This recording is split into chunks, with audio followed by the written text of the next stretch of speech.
అయ్యప్ప స్వామి మాలాధారంలో జపం ఉందా అని అడుగుతున్నారు.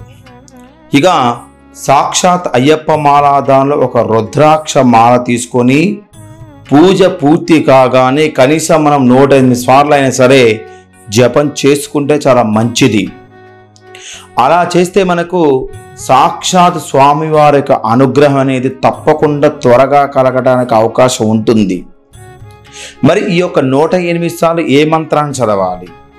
భూతనాదాయ విద్మహే భవపుత్రాయ ధీమహి తన్నో శాస్త్ర ప్రచోదయ అనే మంత్రాలతో మనము స్వామివారి యొక్క అయ్యప్ప దీక్ష పరిపూర్ణంగా అయిపోయేంత వరకు మండల దీక్ష పర్యంత కాలంలో ఈ యొక్క జపాన్ని మనం చేసినట్టయితే కనీసం రోజుకు 108 సార్లు మనం చేసినట్టయితే స్వామివారి యొక్క అనుగ్రహం త్వరగా కలుగుతుంది.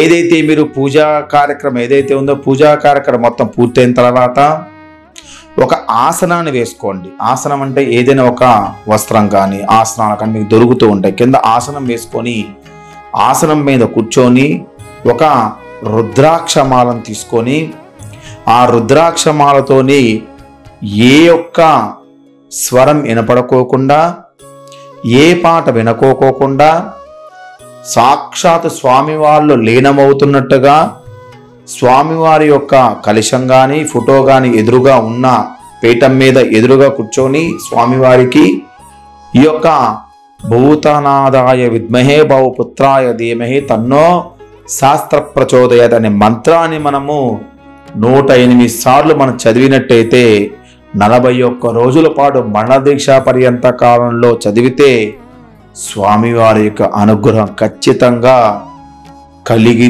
తీరుతుంది. దీంట్లో తిరుగులేదు. శరణమయ్యప్ప.